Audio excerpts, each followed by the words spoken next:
Brendan Rodgers claims that drawing in the Champions League and still feeling disappointment may have been a massive step forward, but we're going to dive into what Chris Sutton actually thought of the game and see if he echoed it. Welcome back to Fog Football. I did the match review last night. I didn't do the fans react, but I've seen comments. I've seen comments over on Twitter. A lot of people aren't happy. Celtic fans aren't happy with their team. You know, you've got people labelling the midfield and the wide men as awful. Even one comment says that Hatate is very fortunate to be starting most games, very careless in possession. Right, I don't think Rio Hatate's had the best season, but when you see him, you know, like the goal against Aberdeen steps up with a moment of quality, but I would probably agree with that. I don't think he's been that good this season, and I think Luke McCown should definitely be starting over him, but I just think Luke McCown starting in the Champions League, it's almost like, not that that's beyond him, but Brendan Rodgers, it's like, nah, Rio Hatate needs to go in there, you know. Maybe Luke McCown, well, I think he deserves it, man. I mean, obviously Cal McGregor's the first name on the team sheet when it comes to that midfield, but based off form right now, I think it's Luke McCown every day of the week that should be second. Other people label it as two very poor teams tonight. We were awful in every department. Big chance missed. We are far better than that. Not good enough. Is it an overreaction? We'll get into it. But let's dive into Chris Sutton. And this is what he said. And I quote, "Good point and clean sheet. Maybe feel in many ways, though it was an opportunity missed. Dominated the ball, but lacked a bit of quality in the final third. It shows how far the team have come. Feeling disappointed with a point maybe. ... Thoughts?" End of quote. Well, let's go through it. Is it a good point? It's an alright point. I don't know if I'd describe it as a good point, if I'm being honest. I mean, a clean sheet's always good. I think it is an opportunity missed. You know, you win tonight, there's no real panicking. It's now looking like even if Celtic draw, I mean, I think they'll beat Young Boys, right? Don't get me wrong. But if they drew against them, I don't think 10 points would be enough, which puts a humongous amount of pressure onto that game against Aston Villa. And it seems unthinkable, doesn't it, that Celtic could be under a bit of pressure in that way. You know, as much as I think they'll, you know, put Young Boys to the sword and they'll defeat them, I just don't really, you don't really want to be going into that game with your eggs on the one basket. I mean, for example, Young Boys sit bottom. They've only played 5 games, so Slovan Bratislava. And so have Leipzig. Well, Leipzig have played 6. All 3 of those teams on 0 points. Almost like Celtic's groups. Pish, but woo. But in all seriousness, I'll expect them to beat Young Boys. Young Boys have conceded 17 goals in 5 games. They've only scored 2. I mean, that's a fucking even worse record than Slovan Bratislava. So when you break it down, think of it like that, it can't really get much better. Now, as we were talking about yesterday, Celtic currently sit 19th.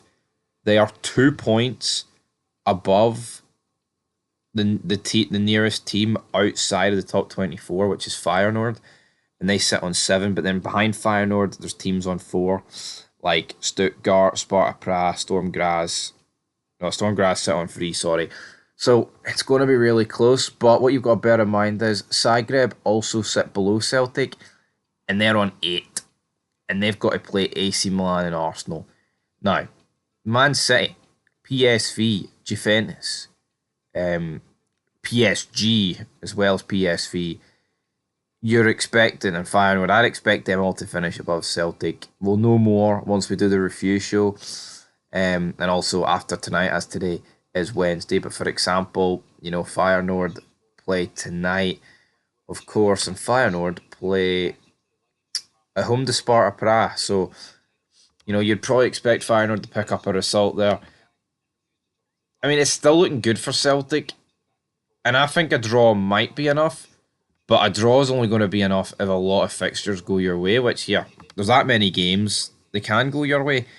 But also, problem is, it's almost like Celtic are in a lose-lose situation here in this Feyenoord-Sparta Prague game, because if Sparta Prague win, they go up to 7 points, joint on Feyenoord, and puts both of those two in contention of catching Celtic. But then if Feyenoord win, they go straight above Celtic. So, you know, it's a double-edged sword at the end of the day. But all Celtic's mission, they've got to forget about all these other teams, right? you've only got to worry about these other teams if we don't do the job against young boys, which here, it might not happen.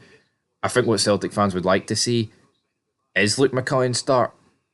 Because I totally agree. What is the strongest midfield three for Celtic right now?